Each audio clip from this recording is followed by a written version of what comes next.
الحمد لوليه والصلاة والسلام على نبيه وعلى آله وأصحابه أجمعين. أما بعد فأعوذ بالله من الشيطان الرجيم. بسم الله الرحمن الرحيم. قل إن كنتم تحبون الله فاتبعوني يحببكم الله ويغفر لكم ذنوبكم والله غفور رحيم. وقال النبي صلى الله عليه وسلم: كل أمتي يدخلون الجنة إلا من أبى.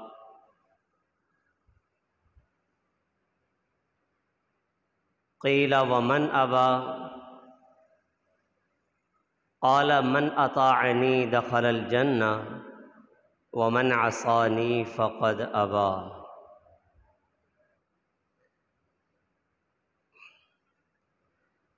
وقال النبي صلى الله عليه وسلم: من تمسك بسنتي عند فساد أمتي فله أجر 100 شهيد.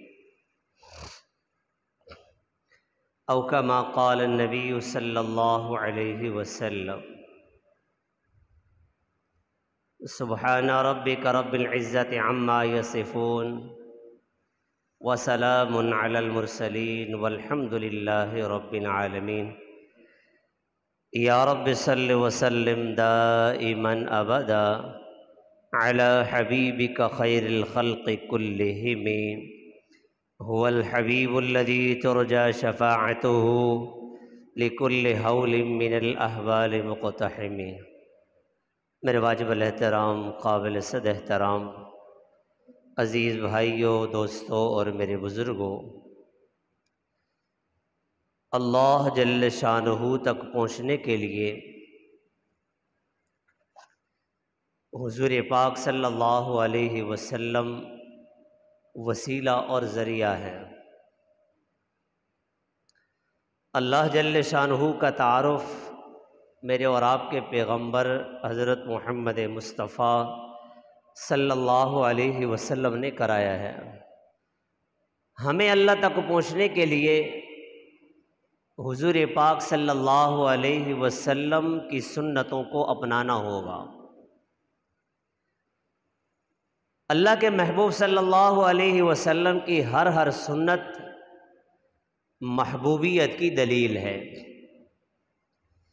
جو شخص جتنا سنت پر عمل پیرا ہوگا اتنا وہ شخص اللہ کا زیادہ محبوب ہوگا۔ اللہ جل شانہ فرماتے ہیں: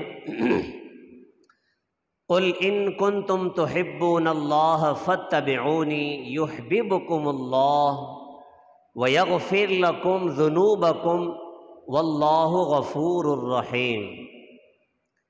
اے میرے محبوب، آپ ان سے کہہ دیجئے اگر یہ اللہ کی محبت چاہتے ہیں کہ تم لوگ اللہ کی محبت چاہتے ہو تو فاتبعونی، میرا اتباع کرو، میری سنتوں کی اتباع کرو۔ اس کا فائدہ کیا ہوگا؟ یحببکم اللہ، اللہ جل شانہ تم سے محبت فرمائیں گے۔ وَيَغْفِرْ لَكُمْ ذُنُوبَكُمْ، صرف محبت نہیں فرمائیں گے، تمہارے گناہوں کو بھی معاف فرما دیں گے۔ واللہ غفور الرحیم، اللہ تعالیٰ بڑے بخشنے والے ہیں، مہربان ہیں۔ اللہ کے محبوب صلی اللہ علیہ وسلم کی سنت یہ محبوبیت کی دلیل ہے۔ جو شخص اللہ کے نبی کی محبت کا دعویٰ کرے اس کی زندگی کو دیکھا جائے گا، آیا وہ سنتوں کا پابند ہے یا نہیں ہے۔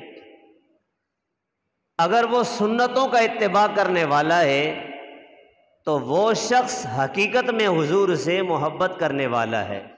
جو شخص سنت رسول سے جتنا دور ہے وہ اللہ کے نبی کی محبت سے اتنا ہی دور ہے۔ حضور پاک صلی اللہ علیہ وسلم اللہ کے محبوب ہیں۔ اللہ کے محبوب کی ہر سنت اللہ کو محبوب ہے۔ جو شخص اللہ کے نبی کی سنت کو اپنائے گا وہ شخص بھی اللہ کا محبوب بن جائے گا۔ جو شخص اللہ کے نبی کی سنت کو نہیں اپناتا، من چاہی زندگی گزارتا ہے اور پھر وہ کہتا ہے کہ مجھے اللہ کے نبی سے محبت ہے، تو اس کا یہ دعویٰ کمزور ہے، اس کے دعوے کے اندر جان نہیں ہے۔ اس لیے کہ ہر دعوے کے لیے دلیل ہوا کرتی ہے، اور دعوے محبت کے لیے دلیل اللہ کے محبوب میرے اور آپ کے پیغمبر حضرت محمد مصطفیٰ صلی اللہ علیہ وسلم کی سنتوں کو اپنانا، یہ بہت بڑی دلیل ہے۔ صحابہ کرام رضوان اللہ علیہم اجمعین کی زندگی اللہ کے محبوب کی سنتوں سے سجی ہوئی تھی، اور ہر سنت کو وہ کامیابی کی دلیل سمجھا کرتے تھے کہ ہمارے لیے کامیابی اللہ کے محبوب کی ہر ادا ہے، ہر سنت ہے جو ہمیں کامیابی کی طرف لے جانے والی ہے۔ صحابہ کرام سنت کو بڑی اہمیت کی نگاہ سے دیکھا کرتے تھے۔ ایک میں اور آپ ہیں کہ سنت کے بارے میں جب ہم سے گفتگو کی جاتی ہے کہ بھائی یہ فلاں عمل آپ کیوں نہیں کرتے، تو ہمیں جواب یہ ملتا ہے کہ بھائی یہ تو سنت ہے، کوئی لازم نہیں ہے، ضروری نہیں ہے۔ صحابہ کرام کوئی عمل کیا کرتے تھے، ان سے پوچھا جائے کہ آپ یہ عمل کیوں کرتے ہیں، تو صحابہ کرام فرمایا کرتے تھے یہ میرے محبوب کی سنت ہے، یہ میرے محبوب کی، میرے آقا کی سنت ہے۔ وہ سنت کو بڑی اہمیت کی نگاہ سے دیکھا کرتے تھے، اور میں اور آپ سنت کو ایک چھوٹی چیز سمجھ کے کہ بھائی سنت ہی تو ہے۔ ہر سنت اللہ جل شانہ کی محبوبیت کی دلیل ہے۔ جب انسان اللہ کے نبی کی سنت کو اپناتا ہے اس وقت وہ اللہ کا محبوب ہوتا ہے۔ قل ان کنتم تحبون اللہ فاتبعونی یحببکم اللہ ویغفر لکم ذنوبکم واللہ غفور الرحیم۔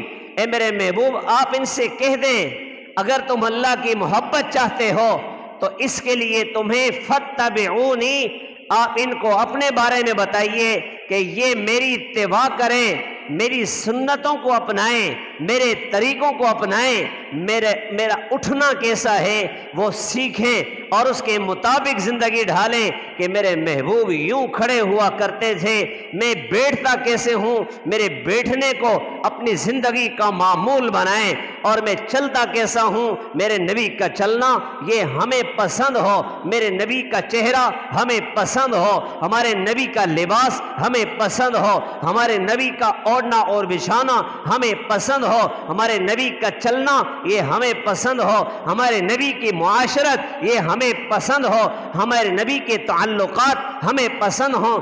جو چیز اللہ کے نبی کی پسندیدہ چیز ہے وہ میرے اور آپ کی پسندیدہ ترین چیز بن جائے۔ صحابہ کرام جب سنت کا تذکرہ کرتے تھے بھائی یہ تو میرے نبی کی سنت ہے۔ حضرت حذیفہ بن یمان رضی اللہ تعالیٰ عنہ کافر بادشاہ کے دسترخوان پہ کھانا کھا رہے ہیں، ان کے ہاتھ سے لقمہ گر گیا، منہ سے نہیں، یہ بات یاد رکھیں، لقمہ اٹھایا کھانے کے لیے، ہاتھ سے نیچے گر گیا، انہوں نے اٹھایا اور صاف کیا اور صاف کر کے وہ لقمہ کھا گئے۔ ساتھ جو بیٹھے ہوئے تھے انہوں نے کوہنی ماری کہ بھائی اتنے بڑے بادشاہ کے دربار میں بیٹھے ہو اور غیر مسلم بادشاہ ہے، وہ دیکھ لے گا تو کیا کہے گا؟ وہ کہے گا بھائی یہ کیا کر رہے ہو، یہ مسلمان اتنے بھوکے لوگ ہیں، ان کو کھانے کے لیے کچھ ملتا نہیں ہے، ہاتھ سے نوالا گر گئے، یہ اٹھا کے کھاتے ہیں۔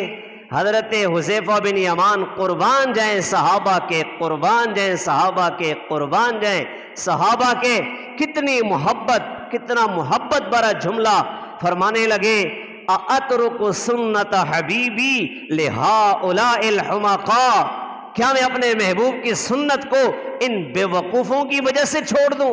نہیں، میں اپنے محبوب کی سنت کو کبھی ترک نہیں کر سکتا۔ اللہ کے نبی کی سنت کامیابی کی دلیل ہے۔ اللہ کے محبوب صلی اللہ علیہ وسلم کا پاک ارشاد ہے، کل امتی یدخلون الجنت الا من ابا، میری ساری امت جنت میں جائے گی مگر وہ شخص جنت میں نہیں جائے گا جو انکار کرنے والا ہے۔ صحابہ کرام بیٹھے تھے، پوچھا قیل ومن ابا، یہ انکار کرنے والا کون ہے یا رسول اللہ؟ آپ ہمیں بتا دیجئے یہ انکار کرنے والا شخص کون ہے؟ اللہ کے محبوب نے فرمایا، میرے اور آپ کے آقا نے فرمایا، من اطاعنی دخل الجنہ ومن عصانی فقد ابا، جس نے میری اطاعت کی وہ شخص، من اطاعنی دخل الجنہ، جس نے میری اطاعت کی وہ جنت میں داخل ہوگا، ومن عصانی فقد ابا، جس نے میری نافرمانی کی وہ انکار کرنے والا ہے، انکار کرنے والا ہے۔ اللہ کے نبی کی ہر سنت ہمیں کامیابی کی طرف لے جانے والی ہے۔ جس طرح صحابہ کرام سنت کو اہمیت دیا کرتے تھے، میں اور آپ بھی اللہ کے نبی کو سنت کو اہمیت دیں، ہماری زندگی سنتوں سے ڈھل جائے، ہمارے سارے معاملات معاشرات یہ سنت کے مطابق ہوں، ہمارا شادی بیاہ ہے سنت کے مطابق ہو، ہمارے گھر پہ غم ہے، میت ہو گئی ہے، فوتگی ہو گئی ہے، علماء سے پوچھیں کہ اس موقع پر میرے محبوب کی سنت کیا ہے، میرے محبوب کا طریقہ کیا ہے، نہ کہ میرے خاندان کا طریقہ کیا ہے، نہ کہ میرے خاندان کی رسم کیا ہے۔ اگر ہم رسومات پر چلیں گے، یہ رسومات ہمیں کامیابی کی طرف نہیں لے جا سکتی، ہمیں جو کامیابی دلانے والی چیز ہے وہ اللہ کے محبوب کی سنت ہے۔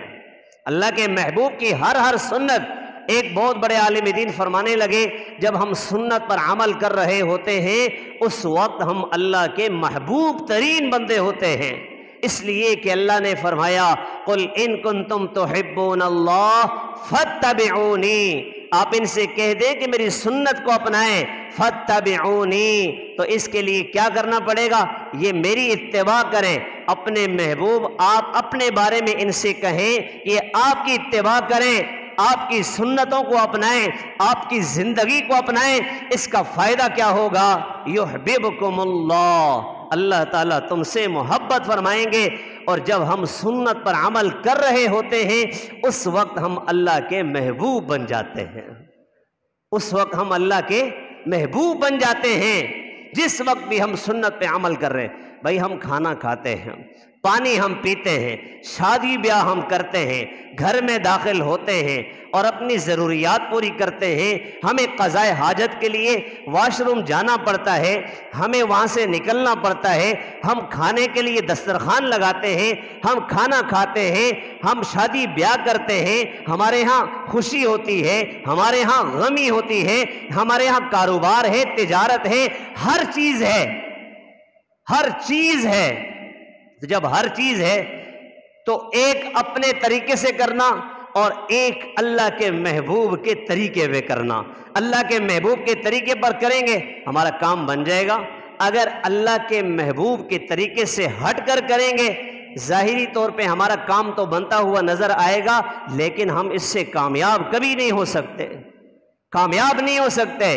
ہم کھانے کے لیے بیٹھے ہیں، کھانے کی سنتیں پوچھیں، علماء سے پوچھیں کہ کھانے کی سنت کیا ہے، آپ کو بتائیں گے۔ کھانے کی سنت ہاتھوں کا دھونا، ہم ہاتھ دھوتے ہیں، مسجد گئے نماز پڑھنے کے لیے وضو کیا، وضو کر کے نماز کے بعد ہم کھانے کے لیے بیٹھے، ہم سے کہا گیا کہ بھائی ہاتھ دھو لو، وہ کہتے ہیں بھائی میں ابھی نماز پڑھ کے آیا ہوں، میرے ہاتھ صاف ہیں۔ کیا کہتے ہیں؟ میں ابھی نماز پڑھ کے آیا ہوں، مطلب میں نے نماز کے لیے وضو کیا تھا، ہاتھ دھوئے تھے، میرے ہاتھ صاف ہیں، اب میں کھانا کھا سکتا ہوں۔ تو اس سے کہا جائے گا، گزارش یہ کی جائے گی، میرے بھائی آپ نے وضو کیا تھا، وضو نماز کے لیے کیا تھا، کھانے کے لیے ہاتھوں کا دھونا یہ الگ سنت ہے۔ ایک بہت بڑے اللہ والے فرمانے لگے کہ اتنا پہلے ہاتھ دھونا کہ تر ہاتھوں سے کھانا کھایا جائے، تر ہاتھوں سے، گیلے ہاتھوں سے کھانا کھایا جائے۔ فرمایا کہ اصل سنت یہ ہے، ہاتھ دھوئے، ہاتھ گیلے ہیں، کھانا شروع کیا، یہ اصل سنت ہے۔ کھانے سے پہلے ہاتھوں کا دھونا یہ سنت، اور وضو کیا تھا ہم نے، نماز کے لیے کیا تھا، اگر ہم ہاتھ دھوئے بغیر کھانا کھائیں گے سنت کے خلاف ہے۔ کتنا بڑا اجر، ایک ایک سنت کتنی قیمتی ہے۔ کھانے کے لیے بیٹھے، کھانا کھانا ہے، سب سے پہلے کیا کریں گے؟ بسم اللہ وعلی برکت اللہ۔ علماء نے لکھا ہے کہ اگر مجمع کے ساتھ کھانا کھا رہے ہیں تو مجمع میں بیٹھے ہوئے ایک شخص ہلکی سی آواز تیز کرے اور تھوڑی سی بلند آواز سے کہے بسم اللہ وعلی برکت اللہ، تاکہ سننے والوں کو اگر یاد نہیں ہے تو فوراً وہ بسم اللہ وعلی برکت اللہ پڑھ لیں۔ کھانا کھاتے ہوئے اپنے سامنے سے کھانا کھانا یہ میرے محبوب کی سنت ہے۔ اللہ کے محبوب کھانا کھا رہے ہیں دسترخوان پہ، دیگر صحابہ بھی ساتھ بیٹھے ہیں۔ سامنے والے صحابی، چونکہ صحابہ اللہ کے نبی سے بہت زیادہ محبت کیا کرتے تھے، اب وہ کھانا کھا رہے سامنے بیٹھے ہوئے، ان کی سوچ یہ تھی، میں اپنے دل سے یہ کہتا ہوں، میں اپنی سوچ سے یہ کہتا ہوں کہ انہوں نے یہ سوچ کر اللہ کے نبی کے سامنے سے یوں ہاتھ گھمایا اور کھانا کھانے لگے کہ اللہ کے محبوب یہاں سے کھا رہے ہیں جہاں پر اللہ کے نبی کا لقمہ لگ رہا ہے، میرا لقمہ بھی وہاں پر لگے۔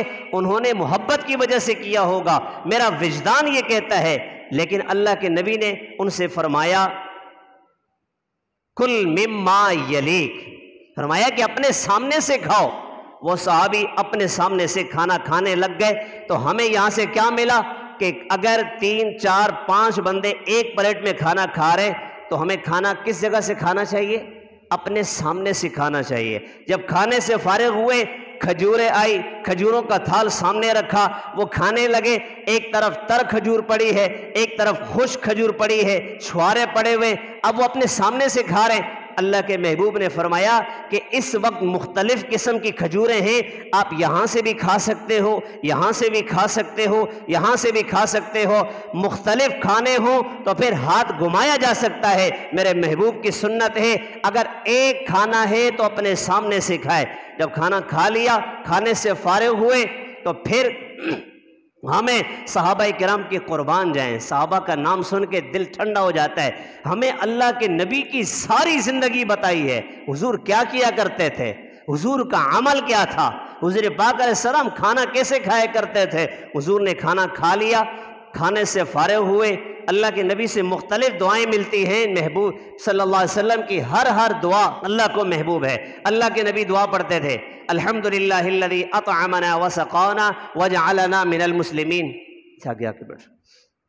اطعمنا وسقانا وجعلنا من المسلمین، یہ دعا پڑھی آپ نے، سنت کے مطابق کھانا کھایا، آپ کا پیٹ بھی بھر گیا اور کھانا کھانے کی وجہ سے اجر و ثواب بھی مل گیا۔ ہم پانی پیتے ہیں، پانی پئیں گے اس لیے پیتے ہیں کہ ہماری پیاس بجھ جائے۔ ایک میں اپنے طریقے سے پانی پیتا ہوں اور ایک اپنے نبی کے طریقے سے پانی پیتا ہوں۔ اللہ کے نبی کا طریقہ پانی پینے میں کیا ہے؟ حضور پاک علیہ السلام دائیں ہاتھ سے پانی پیا کرتے تھے، بائیں ہاتھ سے نہیں پیتے تھے۔ آج ہمارے ہاں رواج بن گئے، کہیں چلے جاؤ تو باتیں ہو رہی ہیں، یہ ہاتھ یوں چل رہا ہے اور یوں ہاتھ پکڑا ہوتے ہیں اور یوں پانی پی رہے ہوتے ہیں۔ وہ کولڈ ڈرنک کہتے ہیں، کولڈ ڈرنک پی رہے ہوتے ہیں اور یوں کرتے ہیں اور باتیں کر رہے ہیں یوں۔ بھائی کیا کر رہے ہو؟ یہ ہاتھ شل ہو گیا کیا؟ نہیں بھائی، تم کہاں جو ہے پرانے زمانے میں گھوم رہے ہو، بھائی یہ تو نیا دور چل رہا ہے۔ میں نے کہا بھائی یہ نیا دور تمہیں مبارک ہو، میرے محبوب کی سنت یہ ہے کہ سیدھے ہاتھ سے پانی پینا۔ یوں کر رہے یوں، اور کیسے پی رہے؟ الٹے ہاتھ سے پی رہے اور کھڑے ہو کر پی رہے۔ میرے محبوب کی سنت ہے بیٹھ کر پانی پینا۔ ایک مرتبہ ایک عالم دین بیان کر رہے تھے، کھڑے ہوئے بیان کر رہے تھے، انہوں نے پانی منگوایا اور پانی پیا۔ بھائی یہ میرے نبی نے کھڑے ہو کر پانی پیا ہے، لیکن کھڑے ہو کر پانی پینا سنت نہیں ہے۔ کھڑے ہو کر پانی پینا سنت نہیں ہے۔ آپ کا اعتراض ہوگا عالم دین ہو کر کھڑے ہو کر کیوں پیا ہے؟ اس کا جواب بھی سن لیں۔ اس کا جواب یہ ہے کہ ایسی جگہ پر جہاں پر بیٹھنے کی وجہ سے تکلیف ہوتی ہے، کوئی عذر ہے، تو کسی عذر کی وجہ سے کھڑے ہو کر پانی پینا یہ جائز ہے۔ پانی بیٹھ کر پینا سنت ہے، اور کھڑے ہو کر عذر کی وجہ سے پانی پینا یہ کیا ہے؟ جائز ہے۔ کھڑے ہو کر پانی پینا سنت نہیں۔ پانی پینے کی سنت پانی کے اندر دیکھ کر پینا، پانی کے اندر دیکھ کر پینا، یہ بھی میرے نبی کی سنت ہے۔ ایک جگہ بیان ہو رہا تھا، غیر مسلم بچہ بیٹھا ہوا تھا پیچھے، اس نے بیان کے اندر سن لیا کہ پانی دیکھ کر پینا چاہیے۔ وہ بچہ تھا نوجوان، اس نے سنا، سوچنے لگا کہ یہ مسلمانوں کے ہاں یہ سنت ہے، چلے چیک کرتے ہیں اس کا فائدہ کیا ہے۔ رات کو وہ سویا اور آنکھ کھل گئی، 2 بجے 3 بجے اس نے اپنی اماں سے پانی مانگا، اماں پانی چاہیے۔ غیر مسلم تھے، پانی لا کر دیا۔ بچہ کہنے لگا اماں لائٹ آن کریں۔ کیا کرنا ہے بیٹا؟ پانی پینا ہے۔ پانی پی لو، لائٹ کے ساتھ کیا تعلق ہے؟ وہ بچہ کہنے لگا کہ لائٹ آن کریں میں پانی پیوں گا، مجھے نہیں پتا پانی کے اندر کیا ہے۔ جیسے لائٹ آن کی، گلاس کے اندر دیکھا تو گلاس کے اندر بچھو پڑا ہوا تھا۔ اسی وقت اللہ اکبر کبیرہ، ماں نے پوچھا بیٹا یہ طریقہ تمہیں کس نے بتایا کہ پانی کے اندر دیکھ کر پینا؟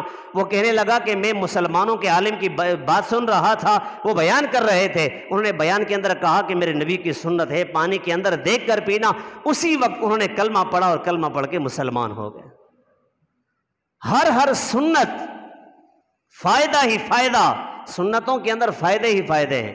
ہم کھڑے ہو کر پانی پیتے ہیں، ڈاکٹر حضرات سے پوچھیں، سائنسدانوں سے پوچھیں کھڑے ہو کر پانی پینے سے کتنے نقصانات ہوتے ہیں۔ یہ جو ہمیں گھٹنوں کی تکلیف ہوتی ہے نا، یہ گھٹنوں کی تکلیف، اس کی ایک بہت بڑی وجہ کھڑے ہو کر پانی پینا ہے۔ بہت سارے حضرات کو گھٹنوں کی تکلیف جلدی شروع ہو جاتی ہے، وہ کھڑے ہو کر پانی پینے کی وجہ سے، اور وجوہات ہو سکتی ہیں لیکن ایک یہ ہے۔ تو میرے نبی کی ہر سنت دیکھ کر پینا، بسم اللہ پڑھ کے پینا، پانی کے اندر دیکھ کر پینا، 3 سانس میں پینا، پانی سے فارغ ہوئے آخر میں کہنا الحمدللہ، الحمدللہ، یا اللہ تیرا شکر ہے تو نے مجھے پانی پلایا، اتنی بڑی نعمت پانی۔ اگر ٹھنڈا پانی ہم سے اللہ چھین لے تو ہم کیا کر سکتے ہیں؟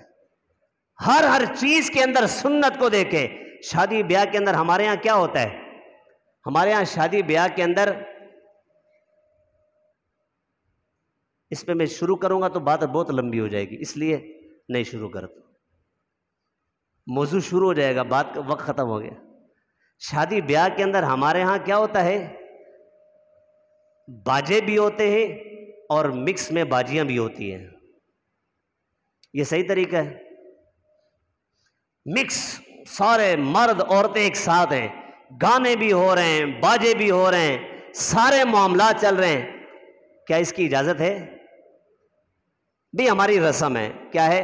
ہماری رسم ہے۔ ہمارے ہاں تو اس علاقے میں، ہمارے وہاں پر علاقے میں بعض حضرات ایسے ہیں کہ ان کے ہاں رسم ہے کہ شادی، صبح شادی ہے تو رات کو فنکشن کریں گے۔ بھائی میرے فنکشن والے دوست حضرات ہاتھ جوڑ کر کہتا ہوں، شادی ہے، شادی خوشی ہے، اس خوشی کو برباد نہ کریں، اس خوشی کو خوشی رہنے دیں۔ جس کی شادی کے اندر یہ گانے باجے ڈھول ڈمکے ہوں گے، اس کی زندگی کے اندر کبھی سکون نہیں آ سکتا۔ شادی کا معنی خوشی ہے، ہم خوشی کے لیے کر رہے ہیں، لیکن اگر ہم ڈھول باجے کریں گے ہماری زندگی کے اندر سکون نہیں ہوگا۔ تو احتیاط کریں گے انشاءاللہ۔ اگر گھروں کے اندر ہو، ہماری مائیں بہنیں بیٹیاں ہوں، ان سے اس عاجز کا نام لے کر بتائیں کہ بھائی شاہ صاحب کہہ رہے تھے کہ شادی کے اندر یہ چیزیں نہیں کرنی چاہیے، شادی غمی میں تبدیل ہو سکتی ہے۔ شادی کر رہے تھے، ٹک ٹک یہ فائرنگ کے ڈو ڈو ڈو ڈو ڈو فائرنگ ہو رہی ہے، خوشی کا موقع تھا، فائرنگ ہو رہی ہے، اچانک گولی یوں گئی اور واپس آئی۔ جو شادی کے اندر آئے ہوئے تھے وہ مہمان حضرات آئے ہوئے تھے، دلہن کے بھائی آئے ہوئے تھے، وہ دلہن کے بھائی کو گولی لگی۔ اب کوئی اس موقع پر گانے بجائے گا؟ گولی لگ گئی، یہ نقصان ہو گیا، اب نہیں کریں گے۔ کیوں بھائی؟ اب غم ہو گئے۔ بھائی خوشی چل رہی تھی، خوشی غمی میں تبدیل ہو گئی۔ میرے نبی کی سنت کیا ہے؟ علماء سے پوچھیں، علماء سے پوچھ کر چلے شادی کی سنت کیا ہے۔ میت ہو گئی گھر پہ، پوچھے سنت کیا ہے، سنت پوچھیں اور سنت کے مطابق معاملات کریں۔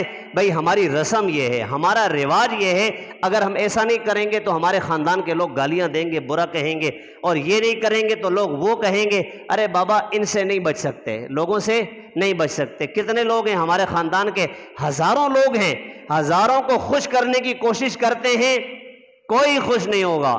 ایک کو خوش کرنے کی کوشش کریں، ایک کو بس، پھر دیکھیں اللہ سب کو خوش کر دے گا، سب کو خوش کرے گا۔ سنت کل امتی یدخلون الجنہ، جو بھی سنت کو اپنائے گا اللہ تعالیٰ اسے کامیابی عطا فرمائیں گے۔ مسواک سنت ہے، فرمایا بسم اللہ پڑھنا وضو کے اندر سنت ہے۔ حدیث مبارکہ میں آتا ہے کہ وضو کرنے کے لیے ہم بیٹھے، بسم اللہ نہیں پڑھی، بسم اللہ کے بغیر ہم نے وضو کیا، جن اعضاء پر پانی ڈالا ہے وہ اعضاء پاک ہو گئے، وہ اعضاء کیا ہوئے؟ پاک ہو گئے۔ لیکن اگر وضو کے شروع میں بسم اللہ پڑھ لی، بسم اللہ الرحمن الرحیم، فرمایا کہ جس نے وضو کے شروع میں پوری بسم اللہ پڑھ لی، بسم اللہ پڑھنے کی برکت سے صرف جو اعضاء دھوئے ہیں وہ پاک نہیں ہوں گے، بلکہ فرمایا کہ پورے کا پورا جسم اللہ جل شانہ پاک فرما دیں گے۔ سنت کے مطابق عمل کریں۔ ایک عالم دین فرمانے لگے کہ آنکھیں کھول کر نماز پڑھنا، جس جگہ پر ہم نگاہ ڈالتے ہیں، یہ سجدے کی جگہ، پیشانی جس جگہ پہ لگ رہی ہے، فرمائیے سنت ہے۔ یہ کیا ہے؟ سنت ہے۔ آنکھیں کھول کر وہاں جگہ کو دیکھ کر، یہ سنت ہے۔ ایک شخص نماز میں دھیان بنانے کے لیے آنکھیں بند کر کے نماز پڑھتا ہے، فرمایا کہ اس کو آنکھیں بند کر کے نماز پڑھنے سے نماز کا وہ نور نصیب نہیں ہوگا۔ وہ شخص جو آنکھیں کھول کر نماز پڑھتا ہے اس کی توجہ بٹ بھی جاتی ہے، فرمایا پھر بھی اس شخص کو جس کی توجہ بٹ رہی ہے آنکھیں کھولنے کی وجہ سے نماز کا نور نصیب ہوگا، جو آنکھیں بند کرنے والے کو اتنا نہیں ہوگا۔ کیوں؟ سنت ہے۔ کیا ہے جی؟ سنت ہے۔ ایک سنت پہ عمل کرنا، من تمسک بسنتی عند فساد امتی فلہ اجر 100 شہید۔ ایک وہ سنت جس پر عمل چھوٹ گیا ہے اس پر عمل کرنا شروع کریں۔ ایک وہ سنت جس پر عمل متروک ہو گیا ہے اس کو اپنانا، اس سنت پہ عمل کرنا، اس پر کتنا اجر ملے گا؟ فلہ اجر 100 شہید، 100 شہیدوں کا اجر ملے گا۔ کتنا؟ 100 شہیدوں کا۔ اس کی تفصیلات میں نہیں جاؤں گا، وقت نہیں ہے۔ 100 شہیدوں کے برابر اجر ملے گا۔ ایک سنت اتنا قیمتی، ایک سنت اتنا قیمتی، تو سنت کو اپنائیں گے۔ بڑی معذرت سے ایک سنت یہ داڑھی رکھنا بھی ہے۔ بہت بڑے عالم دین نے، بہت بڑے اللہ والے نے علامہ اقبال مرحوم کو خواب میں دیکھا اور ان سے پوچھا بھائی کیا بنا؟ کہنے لگے میں بڑا خوش۔ اللہ کے نبی کی زیارت ہوئی، حضور پاک علیہ السلام تشریف لائے اور حضور نے فرمایا کہ علامہ تجھ سے اللہ راضی ہو گئے، تجھے اللہ نے معاف کر دیا ہے۔ اب میں نے دیکھا مجھ سے بات کرنے والے حضور ہیں۔ بات کرنے والے کون ہیں؟ حضور ہیں۔ میں بڑا خوش، لیکن میں نے گزارش کی یا رسول اللہ آپ اتنی دیر سے مجھ سے گفتگو فرما رہے ہیں، آپ اپنا چہرے مبارک تو دکھائیے۔ فرمانے لگے علامہ تجھے اللہ نے معاف کر دیا ہے، تیرے لیے جنت ہے، تو جنت جائے گا، لیکن میرا چہرہ تو نہیں دیکھ سکتا۔ اس کی وجہ کیا ہے؟ اللہ کے محبوب نے فرمایا علامہ تیرے چہرے پہ داڑھی نہیں ہے اس لیے تو میرا چہرہ نہیں دیکھ سکتا، تو میرا چہرہ نہیں دیکھ سکتا۔ تو رکھیں گے یہ انشاءاللہ، کوشش کریں گے۔